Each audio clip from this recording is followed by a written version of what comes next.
কৃষ্ণ শ্ৰীমন্ত শংকৰ হৰি ভকতৰ জনা যেন কল্পতো তাহান্ত বিনাই নাই নাই নাই আমাৰ পৰম গুৰু ৰাম তাহান্ত বিনাই নাই নাই নাই আমাৰ পৰম গুৰু এ ৰাম ৰাম ৰাম ব্যাস আদি কৰি যত ঋষিগণ শাস্ত্ৰ কহিল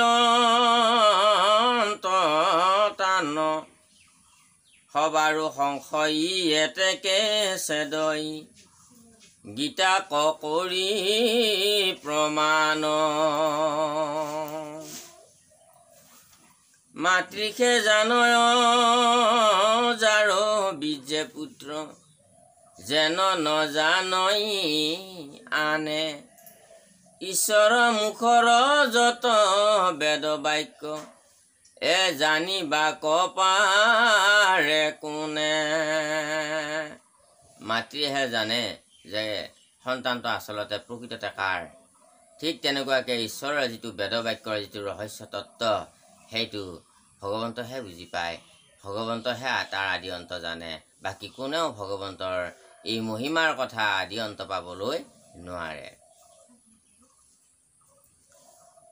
এ শংকৰী ভাস্কৰী মত কৱালচি টিকা চাহি হনুমন্ত আনন্দ গিৰিৰ সুবুধিনী টিকা চাৰিৰো জিজ্ঞাসী তত্ত্ব শংকৰাচাৰ্য ভাস্কৰাচাৰ্য আদিৰ মতকো আলোচনা কৰি আৰু হনুমন্তই যি টীকাকৰণ কৰিছিলে আগতে এই গীতাৰ কথাখিনি গতিকে আৰু লগতে যিখিনি আনন্দগিৰিৰ যিখিনি নেকি প্ৰামাণিক কথা আছিলে তথ্য আছিলে গোটেইখিনি তথ্য প্ৰমাণ কৰি চাৰি টীকা চাই যিমানে বুজিলোঁ মতি অনুসাৰে লৈলোঁ কৃষ্ণ চৰণত হুয়া অনুগত শ্লোক ভাঙ্গি পদ কৈলো গোটেইখিনি প্ৰমাণ কৰি যিমানখিনি তেওঁৰ মতি অনুসাৰে যিমানখিনি বুজিব পাৰিছে আৰু সেইখিনি ভগৱান কৃষ্ণৰ চৰণত অনুগত হৈ গোবিন্দ মিশ্ৰদেৱে এই শ্লোকখিনি সংস্কৃতৰ পৰা অসমীয়ালৈ অনুবাদ কৰিছে বুলি এই শ্লোকখিনি কৰিছে বুলি তেখেতে প্ৰকাশ কৰিছে শ্লোক অৰ্থ চাই পদ বঢ়া পাই নিন্দা নকৰিবা মোক দুখন সিদ্ধান্ত শংকা পদ কৈলো সুবোধে বুজু কলোক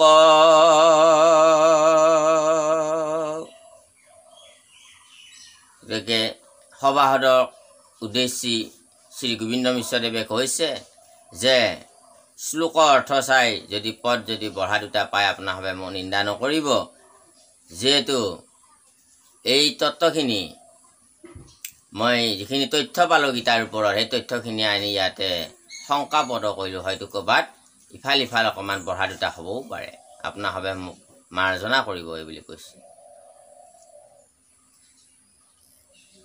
আৰু যাতে মানুহখিনিয়ে সহজভাৱে বুজি পায় সহজভাৱে যাতে বুজি পাব পাৰে তেনেকৈ লিখিবলৈ মই যত্ন কৰিছোঁ এই বুলি কৈছে তেনেকৈ শ্লোক নিবন্ধ কৰিবৰ কাৰণে যত্ন কৰিছোঁ এই বুলি কৈছে যিটো হনুমন্ত আপুনি মহেশ সৰ্বজ্ঞাতায়াতি হয় পূৰ্বাপৰ যিটো দুখন সিদ্ধান্ত তেহেন্তে দিলা নিৰ্ণয় যে যিটো হনুমান তেওঁ আপুনি মহেশ তেওঁ নিজেই সদাশিৱ মহেশ হনুমান মহাদেৱ সদাশিৱৰ এটা অংশ অৱতাৰ আৰু সেইকাৰণে তেখেতে সমস্ত ভূত ভৱিষ্যত বৰ্তমান সমস্ত জ্ঞান হনুমানৰ আছে আৰু তেখেতেও এই গীতাৰ কথাখিনি তেখেতেও প্ৰমাণ কৰি নিৰ্ণয় কৰি দিছে যে এইখিনি সাৰৰ সাৰ আৰু তত্ত্বৰ তত্ত্ব বেদৰ গুহ্যতম ৰহস্য কথা। যুগ যে তেতাত ঈশ্বৰ কৃপাত অৰ্থ জানি মহাভাগে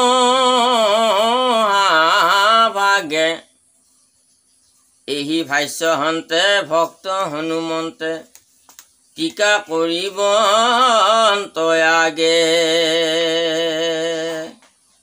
তেতা যুগত প্ৰভু ৰামৰ কৃপাত এই গীতাৰ গুহ্যতম তত্ত্বখিনি, এই গীতাৰ কথাখিনি, ৰহস্যখিনি হনুমন্তই বুজি পাবলৈ সক্ষম হৈছিলে।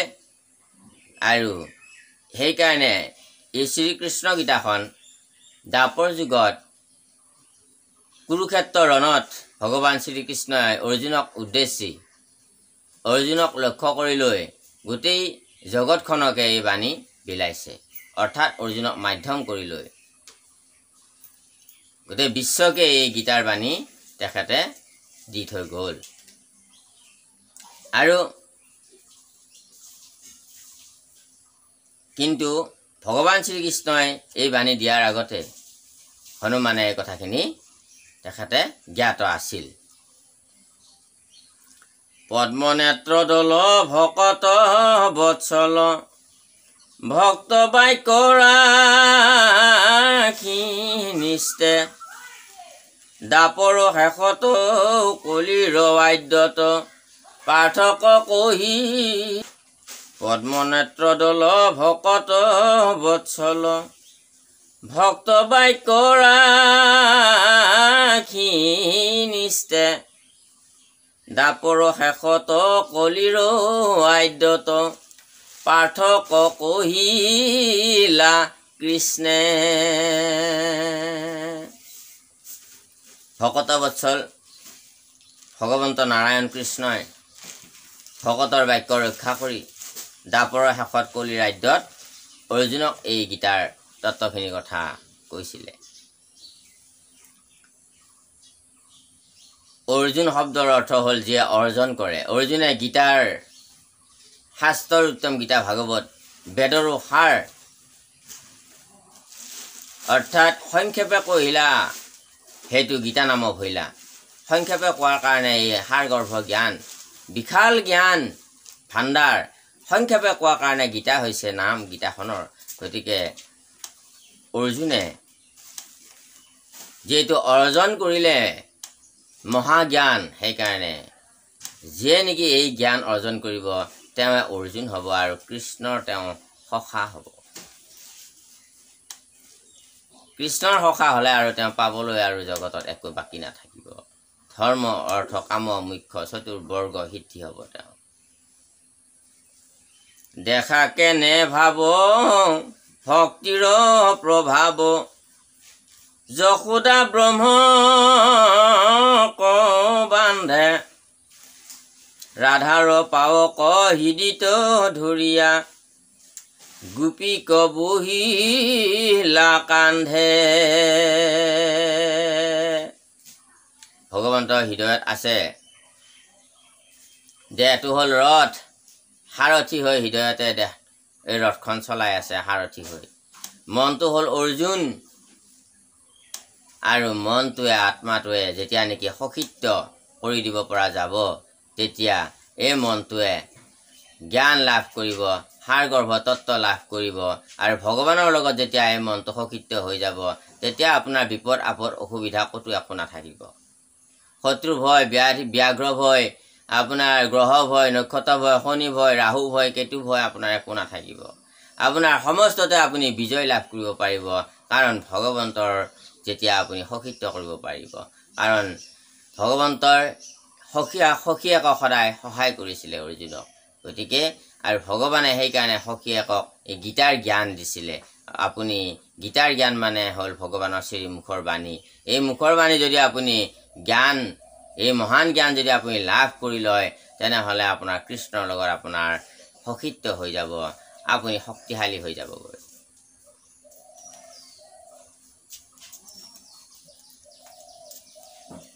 ভক্তিৰ প্ৰভাৱটো দেখুৱাইছে যে যশোদাই পৰম ব্ৰহ্ম কৃষ্ণক গাখীৰ চুৰ কৰা অপৰাধত বান্ধিব লৈছে উৰলত। আৰু পৰম ব্ৰহ্ম নাৰায়ণে শেষত ভক্তৰ বান্ধ তেখেতে স্বীকাৰ কৰি লৈছে। এতিয়া ভকতক ভগৱানে কেতিয়াও নিৰাশ নকৰে। ভক্তি কৰিলে ভগৱান আপোনাৰ গৃহতেই, আপোনাৰ মনতেই আপোনাৰ ভগৱান আপোনাৰ গৃহতে বাস কৰিব, বন্দী হৈ থাকিব ভগৱান। বলিৰ গৃহত ভগৱন্ত সদায় সুদৰ্শন চক্ৰ ৰৈ ৰখি আছিলে। প্ৰহ্লাদৰ ৰাজ্যত ভগৱন্ত সুদৰ্শন চক্ৰলৈ সদায় ৰক্ষা কৰি ৰাখি আছিলে। সমস্ত ভক্তক ভগৱন্তই তেনেকৈ ৰক্ষা কৰি ৰাখে। গতিকে যিটোজনে যায় হৰি নাম সেবি, তাৰ পাছত ফুৰে যত দেৱ দেৱী, সমস্ত তীৰ্থে তাক তুতি কৰে, তাৰ বায়ু পাপ সমস্তে হৰে।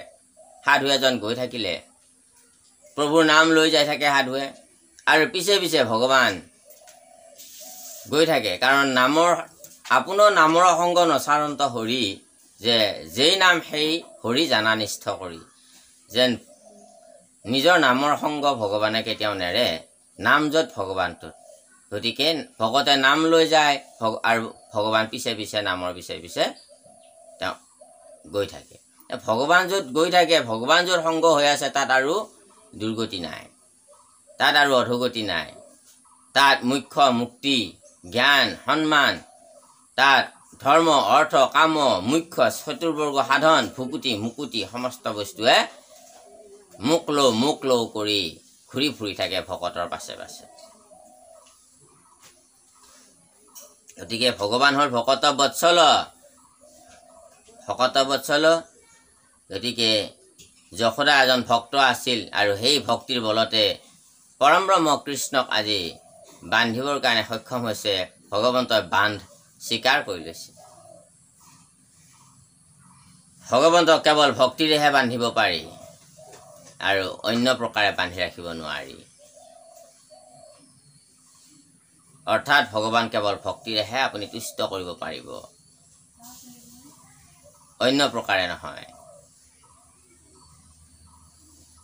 ৰাম ৰাম ৰাম কদম্বে চৰিলা, হৰ্দত পৰিলা, দংখিলে ককালি বীৰে, ভৃত্য বুলিত ভূ নিৰ্ভয় দিলন্ত, পদ চিহ্ন থৈলা শিৰে। কদম্ব গছত উঠিল, তাৰ পৰা হ্ৰদত পৰিল, আৰু তেতিয়া সেই কালি হ্ৰদত যেতিয়া পৰিলে, কালিয়ে আহি ভগৱানক দংশন কৰিবৰ কাৰণে ক্ৰোধৰ বেগেৰে ওলাই আহিল। কালি নাগৰ লগত ভগৱানৰ যুদ্ধ হ'ল। এটা সময়ত কালি নাগে যুদ্ধত হাৰ মানি অৱশৰীৰে শেষত ভগৱন্তৰ চৰণত শৰণাগত হ'ল, আৰু সেই দুষ্ট কালিকো ভগৱন্তই কৃপা কৰিলে। কালিৰ শিৰত চৰণ থৈ ভগৱন্তই নাচিলে। অৰ্থাৎ সেই কালিয়ে অৰ্থাৎ সেই সেই নাগে দংশন কৰিছিলে ভগৱন্তক, কিন্তু তথাপিতো ভগৱন্তই কিন্তু ওলোটাকে তেওঁৰ চৰণত, এই কালিৰ চৰণত কালিৰ শিৰত ভগৱন্তই চৰণ থৈ নাচি তাক কৃপা কৰিলে। যাৰ শিৰত এবাৰ ভগৱন্তৰ চৰণৰ ধূলি পৰিব, সেই ব্যক্তি চিৰ জীৱনলৈকে ভক্তি প্ৰাপ্ত হৈ যায় আৰু উদ্ধাৰ হৈ যায়। গতিকে কালিক মহাপ্ৰসাদহে দিলে ভগৱান সেইজন, যিজনক হিংসা কৰাৰ পিছতো যিজনে নেকি হিংসা নকৰি ওলোটা প্ৰসাদহে দিয়ে।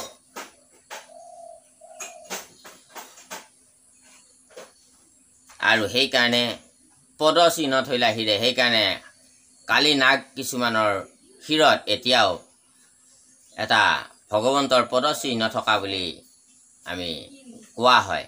আৰু যিটো এটা চকৰিৰ নিচিনা এটা বস্তু থাকে সাপৰ কালিৰ নাগৰ মূৰত, সেই নাগৰ সেই চকৰি যেন লগা বস্তুটোৱে হ'ল ভগৱান কৃষ্ণৰ সেই পদচিহ্ন। গতিকে ইয়াৰ আধ্যাত্মিক অৰ্থ হ'ল ভগৱান কালৰো কাল মহাকাল। কালকো যিয়ে নেকি কালৰ শিৰতো যিজনে ভৰি থৈ নাচিব পাৰে সেইজনৰ নাম ভগৱান। গতিকে ভগৱানক কাল বা সময়ে ঢুকি নাপায়। ভগৱান কাল বা সময়ৰ অতীত। সেইকাৰণেহে ভগৱান, সেইকাৰণে তেওঁ সনাতন, আৰু সেইকাৰণে আমাৰ ধৰ্মটোৰ নাম সনাতন ধৰ্ম। সদায় থকা, সনাতন মানে হ'ল সদায় থকা, চিৰন্তন, অমৰ। গতিকে সকলো জীৱবিলাক কিন্তু সনাতন নহয়। কেৱল ভগৱান কৃষ্ণই মাত্ৰ কাল চক্ৰৰ ওপৰত নাচিব পাৰে, বাকী কোনো জীৱই সক্ষম হ'ব নোৱাৰে। এইটো সমস্ত দেৱতা আদিকে, যক্ষ ৰক্ষ গন্ধৰ্ব কিন্নৰ মনুষ্য সমস্ত দেৱ দেৱতা আদিকে কাৰো সক্ষম নহয়।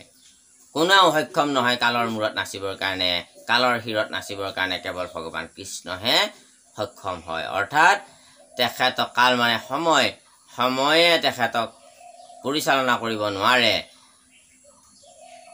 ভগৱান কৃষ্ণইহে সময়ক পৰিচালনা কৰে, সময়ক কণ্ট্ৰল কৰে।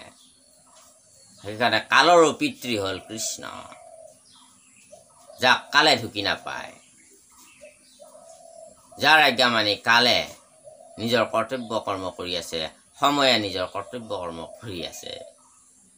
জয় শ্ৰীৰাম কৃষ্ণ। হৰি ৰাম। চেনেলটো ছাবস্ক্ৰাইব কৰি ৰাখিব, আৰু আগন্তুক আমাৰ ধাৰাবাহিক গীতা পাঠত আপোনাৰ সহায় সহযোগিতা আগবঢ়াব বুলি আশা ৰাখিছোঁ। কৃষ্ণ।